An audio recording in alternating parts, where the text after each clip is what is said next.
श्रीलक्ष्मीस्तोत्रम्। क्षमस्व भगवत्यम्ब क्षमाशीले परात्परे, शुद्धसत्त्वस्वरूपे च कोपादिपरिवर्जिते, उपमे सर्वसाध्वीनां देवीनां देवपूजिते, त्वया विना जगत्सर्वं मृततुल्यं च निष्फलम्। सर्वसम्पत्स्वरूपा त्वं सर्वेषां सर्वरूपिणी, रासेश्वर्यधिदेवी त्वं त्वत्कलाः सर्वयोषितः। कैलासे पार्वती त्वं च क्षीरोदे सिन्धुकन्यका, स्वर्गे च स्वर्गलक्ष्मीस्त्वं मर्त्यलक्ष्मीश्च भूतले, वैकुण्ठे च महालक्ष्मी देवदेवी सरस्वती, गङ्गा च तुलसी त्वं च सावित्री ब्रह्मलोकतः, कृष्णप्राणादिदेवी त्वं गोलोके राधिका स्वयं, रासे रासेश्वरी त्वं च वृन्दावनवने वने, कृष्णप्रिया त्वं भाण्डीरे चन्द्राचन्दनकानने, विरजा चम्पकवने शतशृङ्गे च सुन्दरी, पद्मावती पद्मवने मालती मालतीवने, कुन्ददन्ते कुन्दवने सुशीला केतकी वने, कदम्बमाला त्वं देवी कदम्बकाननेऽपि च, राजलक्ष्मी राजगृहे गृहलक्ष्मीर्गृहे गृहे। इत्युक्त्वा देवताः सर्वा मुनयो मनवस्तथा, रुरुदुर्नम्रवदनाः शुष्ककण्ठोष्ठतालुकाः, इति लक्ष्मीस्तवं पुण्यं सर्वदेवैकृतं शुभं। यः पठेत् प्रातरुत्थाय स वै सर्वं लभेत् ध्रुवम्, अभार्यो लभते भार्यां विनीतां सुश्रुतां सतीं, सुशीलां सुन्दरीं रम्यामतिसुप्रियवादिनीं, पुत्रपौत्रवतीं शुद्धां कुलजां कोमलां वराम्, अपुत्रो लभते पुत्रं वैष्णवं चिरजीविनं, परम् ऐश्वर्ययुक्तं च विद्यावन्तं यशस्विनं, भ्रष्टराज्यो लभेद्राज्यं भ्रष्टश्रीर्लभते श्रियं, हतबन्धुर्लभेद्बन्धुं धनभ्रष्टो धनं लभेत्, कीर्तिहीनो लभेत् कीर्तिं प्रतिष्ठा च लभेत् ध्रुवम्, सर्वमङ्गलदं स्तोत्रं शोकसन्तापनाशनं, हर्षानन्दकरं शश्वतधर्ममोक्षसुहृत्प्रदम्। क्षमस्व भगवत्यम्ब क्षमाशीले परात्परे, शुद्धसत्त्वस्वरूपे च कोपादिपरिवर्जिते, उपमे सर्वसाध्वीनां देवीनां देवपूजिते, त्वया विना जगत्सर्वं मृततुल्यं च निष्फलम्। सर्वसम्पत्स्वरूपा त्वं सर्वेषां सर्वरूपिणी, रासेश्वर्यधिदेवी त्वं त्वत्कलाः सर्वयोषितः। कैलासे पार्वती त्वं च क्षीरोदे सिन्धुकन्यका, स्वर्गे च स्वर्गलक्ष्मीस्त्वं मर्त्यलक्ष्मीश्च भूतले, वैकुण्ठे च महालक्ष्मी देवदेवी सरस्वती, गङ्गा च तुलसी त्वं च सावित्री ब्रह्मलोकतः, कृष्णप्राणादिदेवी त्वं गोलोके राधिका स्वयं, रासे रासेश्वरी त्वं च वृन्दावनवने वने, कृष्णप्रिया त्वं भाण्डीरे चन्द्राचन्दनकानने, विरजा चम्पकवने शतशृङ्गे च सुन्दरी, पद्मावती पद्मवने मालती मालतीवने, कुन्ददन्ते कुन्दवने सुशीला केतकी वने, कदम्बमाला त्वं देवी कदम्बकाननेऽपि च, राजलक्ष्मी राजगृहे गृहलक्ष्मीर्गृहे गृहे। इत्युक्त्वा देवताः सर्वा मुनयो मनवस्तथा, रुरुदुर्नम्रवदनाः शुष्ककण्ठोष्ठतालुकाः, इति लक्ष्मीस्तवं पुण्यं सर्वदेवैकृतं शुभं। यः पठेत् प्रातरुत्थाय स वै सर्वं लभेत् ध्रुवम्, अभार्यो लभते भार्यां विनीतां सुश्रुतां सतीं सुशीलां सुन्दरीं रम्यामतिसुप्रियवादिनीं पुत्रपौत्रवतीं शुद्धां कुलजां कोमलां वराम् अपुत्रो लभते पुत्रं वैष्णवं चिरजीविनं परम् ऐश्वर्ययुक्तं च विद्यावन्तं यशस्विनं भ्रष्टराज्यो लभेद्राज्यं भ्रष्टश्रीर्लभते श्रियं हतबन्धुर्लभेद्बन्धुं धनभ्रष्टो धनं लभेत् कीर्तिहीनो लभेत् कीर्तिं प्रतिष्ठा च लभेत् ध्रुवं सर्वमङ्गलदं स्तोत्रं शोकसन्तापनाशनं हर्षानन्दकरं सस्वधर्ममोक्षसुहृत्प्रदम् क्षमस्व भगवत्यम्ब क्षमाशीले परात्परे शुद्धसत्त्वस्वरूपे च कोपादिपरिवर्जिते उपमे सर्वसाधूनां देवीनां देवपूजिते त्वया विना जगत्सर्वं मृततुल्यं च निष्फलं सर्वसम्पत्स्वरूपा त्वं सर्वेषां सर्वरूपिणी रासेश्वर्यधिदेवी त्वं त्वत्कलाः सर्वयोषितः कैलासे पार्वती त्वं च क्षीरोदे सिन्धुकन्यका स्वर्गे च स्वर्गलक्ष्मीस्त्वं मर्त्यलक्ष्मीश्च भूतले वैकुण्ठे च महालक्ष्मी देवदेवी सरस्वती गङ्गा च तुलसी त्वं च सावित्री ब्रह्मलोकतः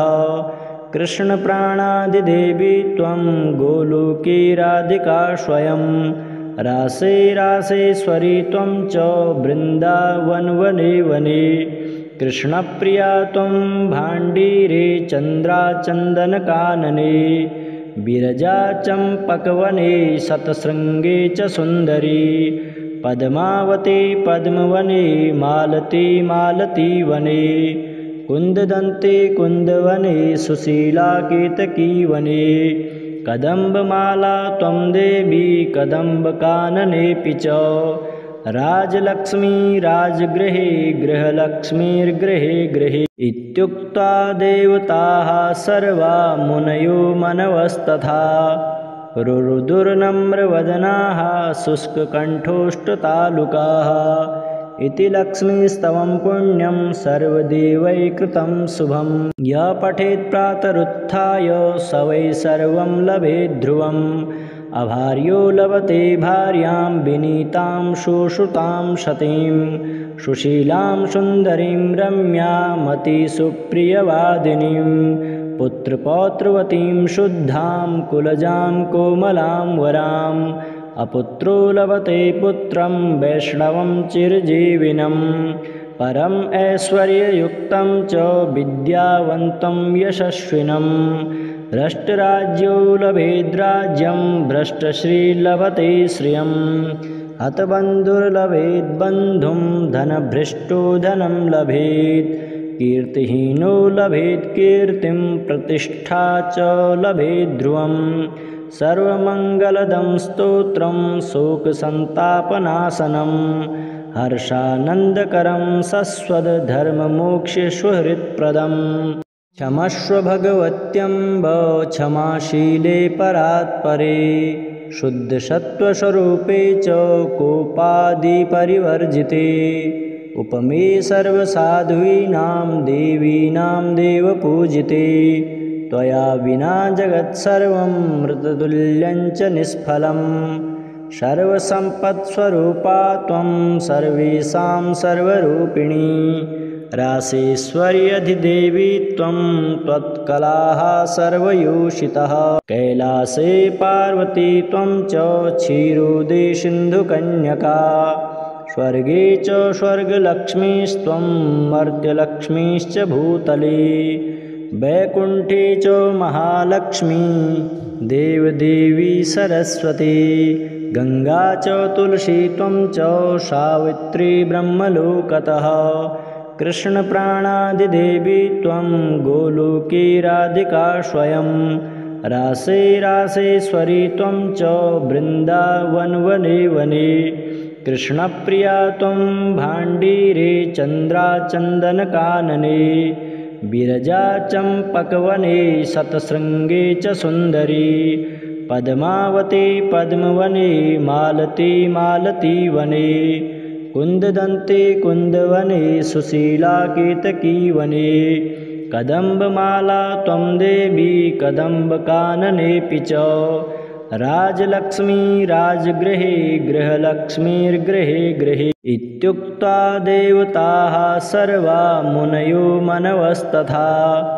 रुरुदुर्नम्रवदनाः शुष्ककण्ठोष्ठतालुकाः इति लक्ष्मीस्तवं पुण्यं सर्वदेवैकृतं शुभं यः पठेत् प्रातरुत्थाय स वै सर्वं लभेत् ध्रुवम् अभार्यो लभते भार्यां विनीतां शुश्रुतां सतीं सुशीलां सुन्दरीं रम्यामतिसुप्रियवादिनीं पुत्रपौत्रवतीं शुद्धां कुलजां कोमलां वराम् अपुत्रो लभते पुत्रं वैष्णवं चिरजीविनं परम् ऐश्वर्ययुक्तं च विद्यावन्तं यशस्विनं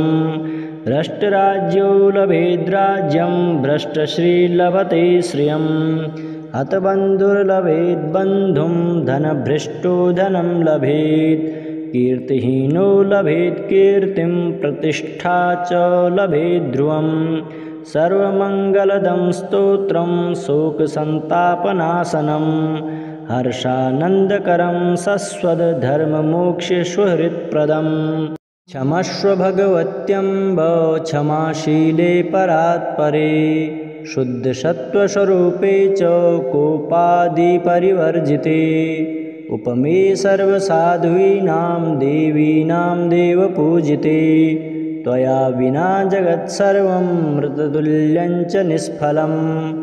सर्वसम्पत्स्वरूपा त्वं सर्वेषां सर्वरूपिणी रासेश्वर्यधिदेवी त्वं त्वत्कलाः सर्वयोषितः कैलासे पार्वती त्वं च क्षीरोदे सिन्धुकन्यका स्वर्गे च स्वर्गलक्ष्मीस्त्वं मर्त्यलक्ष्मीश्च भूतले वैकुण्ठे च महालक्ष्मी देवदेवी सरस्वती गङ्गा च तुलसी त्वं च सावित्री ब्रह्मलोकतः कृष्णप्राणादिदेवी त्वं गोलोके राधिका स्वयं रासे रासेश्वरी त्वं च वृन्दावनवने वने कृष्णप्रिया त्वं भाण्डीरे चन्द्राचन्दनकानने विरजा चम्पकवने शतशृङ्गे च सुन्दरी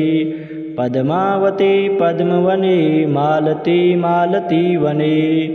कुन्ददन्ते कुन्दवने सुशीला केतकीवने कदम्बमाला त्वं देवी कदम्बकाननेऽपि च राजलक्ष्मी राजगृहे गृहलक्ष्मीर्गृहे गृहे इत्युक्त्वा देवताः सर्वा मुनयो मनवस्तथा रुरुदुर्नम्रवदनाः शुष्ककण्ठोष्ठतालुकाः इति लक्ष्मीस्तवं पुण्यं सर्वदेवैकृतं शुभं यः पठेत् प्रातरुत्थाय स वै सर्वं लभेत् ध्रुवम् अभार्यो लभते भार्यां विनीतां शुश्रुतां सतीं सुशीलां सुन्दरीं रम्यामतिसुप्रियवादिनीं पुत्रपौत्रवतीं शुद्धां कुलजां कोमलां वराम् अपुत्रो लभते पुत्रं वैष्णवं चिरजीविनं परम् ऐश्वर्ययुक्तं च विद्यावन्तं यशस्विनं भ्रष्टराज्यो लभेद्राज्यं भ्रष्टश्रीर्लभते श्रियं हतबन्धुर्लभेद्बन्धुं धनभ्रष्टो धनं लभेत् कीर्तिहीनो लभेत् कीर्तिं प्रतिष्ठा च लभेत् ध्रुवम् सर्वमङ्गलदं स्तोत्रं शोकसन्तापनाशनं हर्षानन्दकरं शश्वतधर्ममोक्षसुहृत्प्रदम् क्षमस्व भगवत्यम्ब क्षमाशीले परात्परे शुद्धसत्त्वस्वरूपे च कोपादिपरिवर्जिते उपमे सर्वसाधूनां देवीनां देवपूजिते त्वया विना जगत्सर्वं मृततुल्यञ्च निष्फलम् सर्वसम्पत्स्वरूपा त्वं सर्वेषां सर्वरूपिणी रासेश्वर्यधिदेवी त्वं त्वत्कलाः सर्वयोषितः कैलासे पार्वती त्वं च क्षीरोदे सिन्धुकन्यका स्वर्गे च स्वर्गलक्ष्मीस्त्वं मर्त्यलक्ष्मीश्च भूतले वैकुण्ठे च महालक्ष्मी देवदेवी सरस्वती गङ्गा च तुलसी त्वं च सावित्री ब्रह्मलोकतः कृष्णप्राणादिदेवी त्वं गोलोके राधिका स्वयं रासे रासेश्वरी त्वं च वृन्दावनवने वने कृष्णप्रिया त्वं भाण्डीरे चन्द्राचन्दनकानने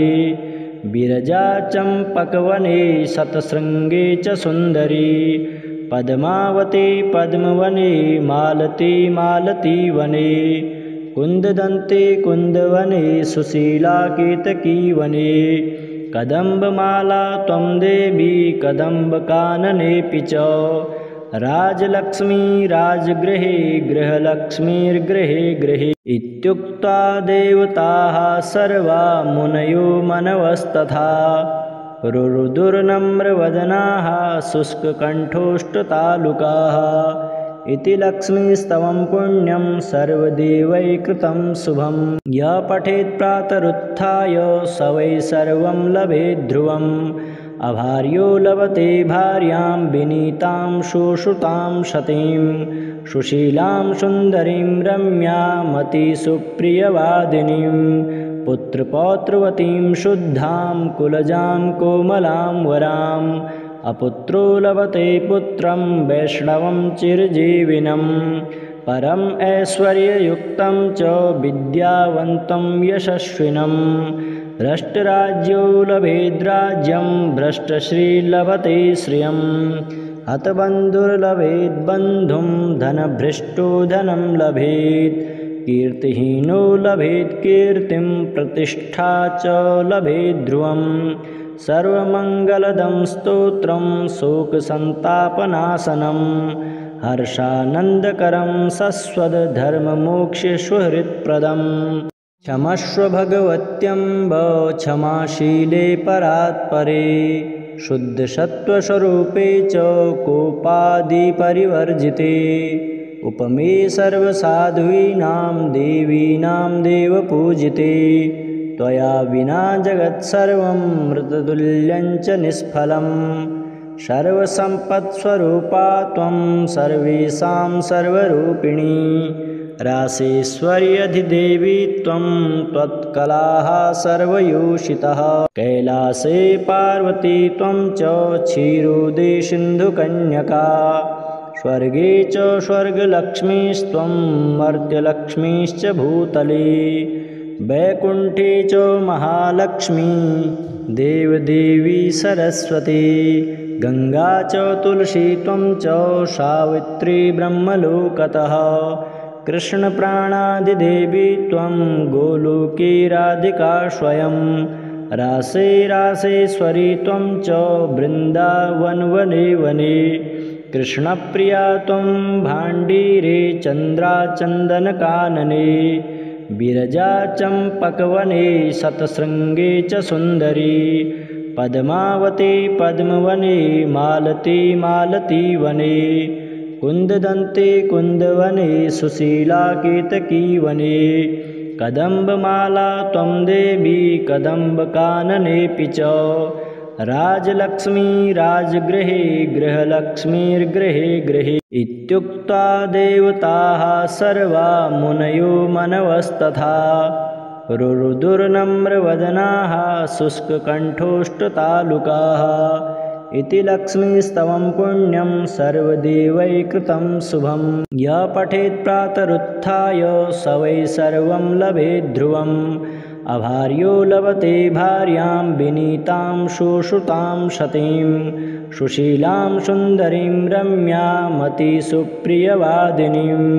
पुत्रपौत्रवतीं शुद्धां कुलजां कोमलां वराम् अपुत्रो लभते पुत्रं वैष्णवं चिरजीविनं परम् ऐश्वर्ययुक्तं च विद्यावन्तं यशस्विनं भ्रष्टराज्यो लभेद्राज्यं भ्रष्टश्रीर्लभते श्रियं हतबन्धुर्लभेद्बन्धुं धनभ्रष्टो धनं लभेत् कीर्तिहीनो लभेत् कीर्तिं प्रतिष्ठा च लभेत् ध्रुवं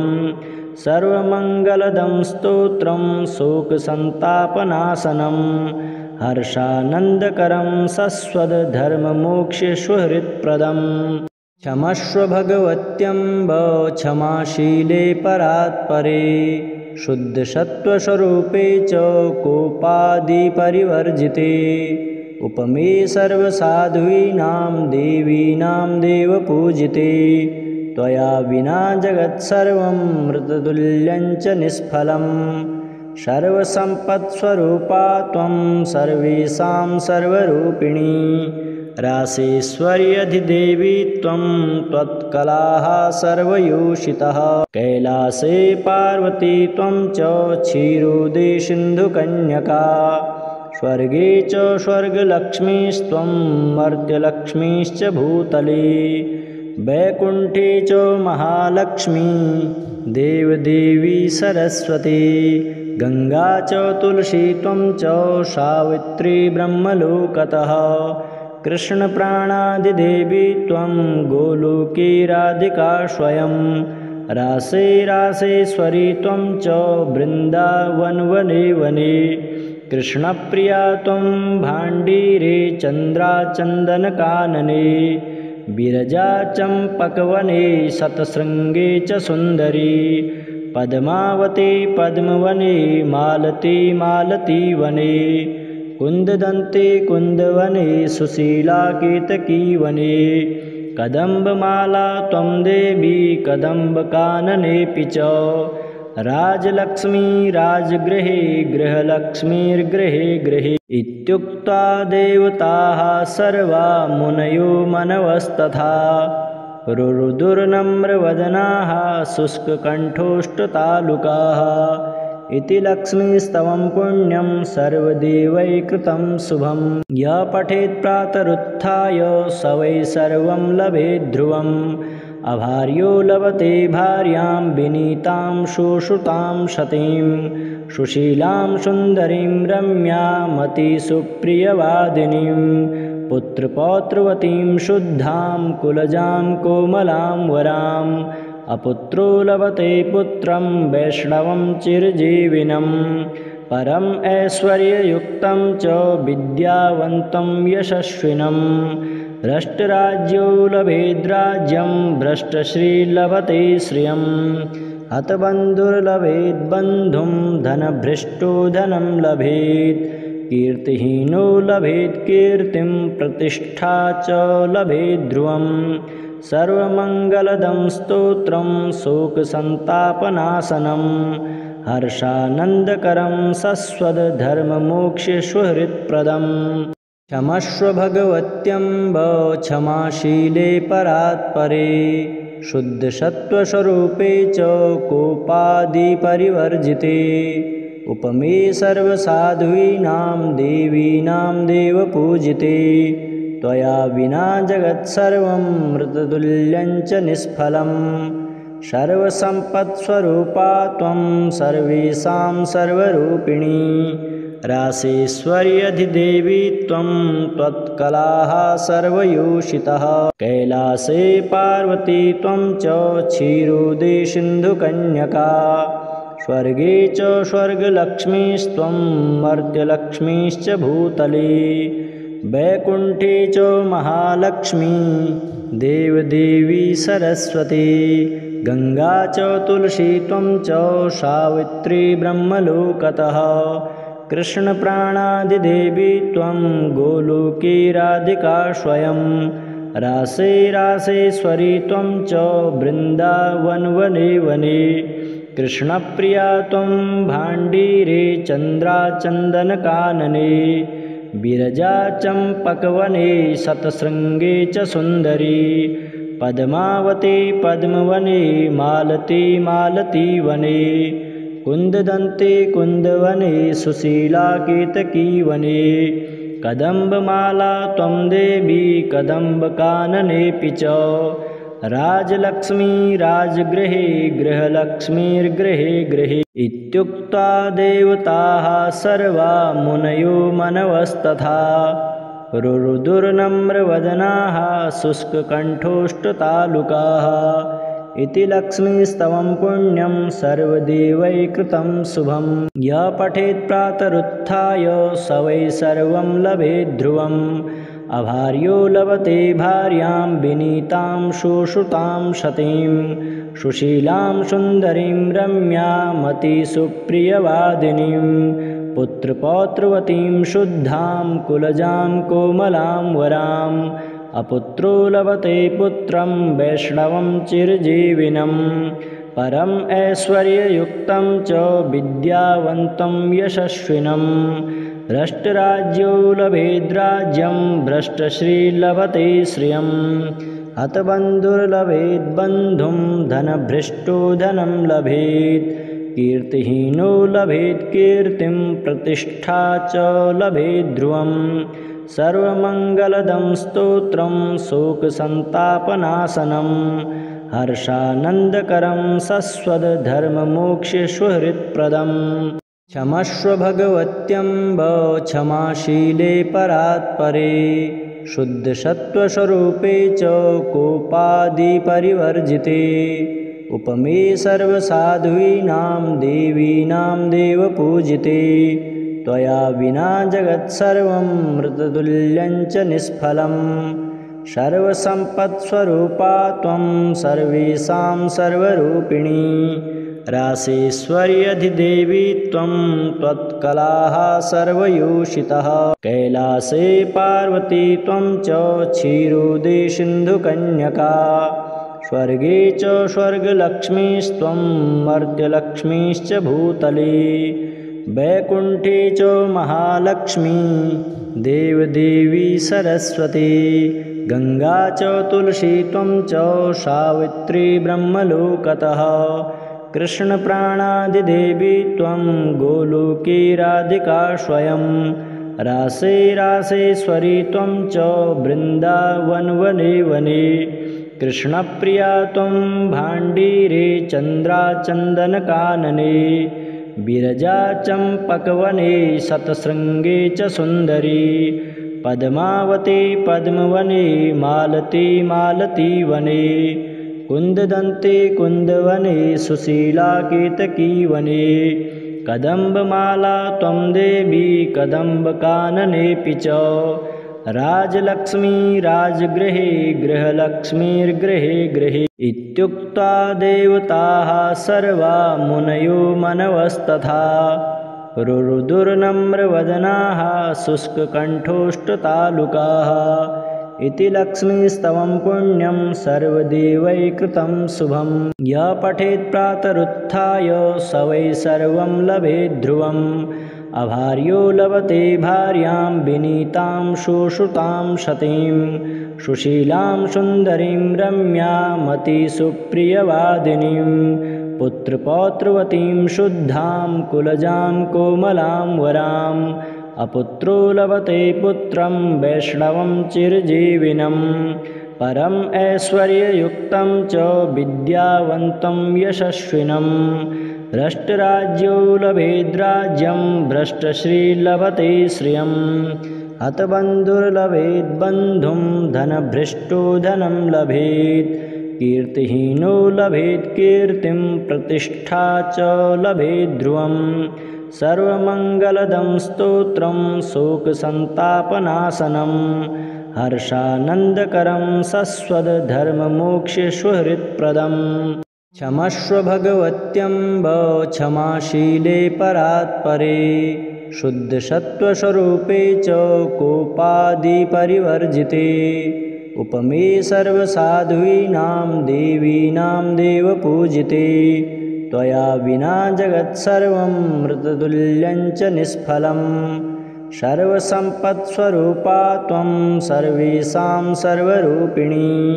रासेश्वर्यधिदेवी त्वं त्वत्कलाः सर्वयोषितः कैलासे पार्वती त्वं च क्षीरोदे सिन्धुकन्यका स्वर्गे च स्वर्गलक्ष्मीस्त्वं मर्त्यलक्ष्मीश्च भूतले वैकुण्ठे च महालक्ष्मी देवदेवी सरस्वती गङ्गा च तुलसी त्वं च सावित्री ब्रह्मलोकतः कृष्णप्राणादिदेवी त्वं गोलोके राधिका स्वयं रासे रासेश्वरी त्वं च वृन्दावनवने वने कृष्णप्रिया त्वं भाण्डीरे चन्द्राचन्दनकानने विरजा चम्पकवने शतशृङ्गे च सुन्दरी पद्मावती पद्मवने मालती मालतीवने कुन्ददन्ते कुन्दवने सुशीला केतकीवने कदम्बमाला त्वं देवी कदम्बकाननेऽपि च राजलक्ष्मी राजगृहे गृहलक्ष्मीर्गृहे गृहे इत्युक्त्वा देवताः सर्वा मुनयो मनवस्तथा रुरुदुर्नम्रवदनाः शुष्ककण्ठोष्ठतालुकाः इति लक्ष्मीस्तवं पुण्यं सर्वदेवैकृतं शुभं यः पठेत् प्रातरुत्थाय स वै सर्वं लभेत् ध्रुवम् अभार्यो लभते भार्यां विनीतां सुश्रुतां सतीं सुशीलां सुन्दरीं रम्यामतिसुप्रियवादिनीं पुत्रपौत्रवतीं शुद्धां कुलजां कोमलां वराम् अपुत्रो लभते पुत्रं वैष्णवं चिरजीविनं परम् ऐश्वर्ययुक्तं च विद्यावन्तं यशस्विनं भ्रष्टराज्यो लभेद्राज्यं भ्रष्टश्रीर्लभते श्रियं हतबन्धुर्लभेत् बन्धुं धनभ्रष्टो धनं लभेत् कीर्तिहीनो लभेत् कीर्तिं प्रतिष्ठा च लभेत् ध्रुवम् सर्वमङ्गलदं स्तोत्रं शोकसन्तापनाशनं हर्षानन्दकरं शश्वत् धर्ममोक्षसुहृत्प्रदम्।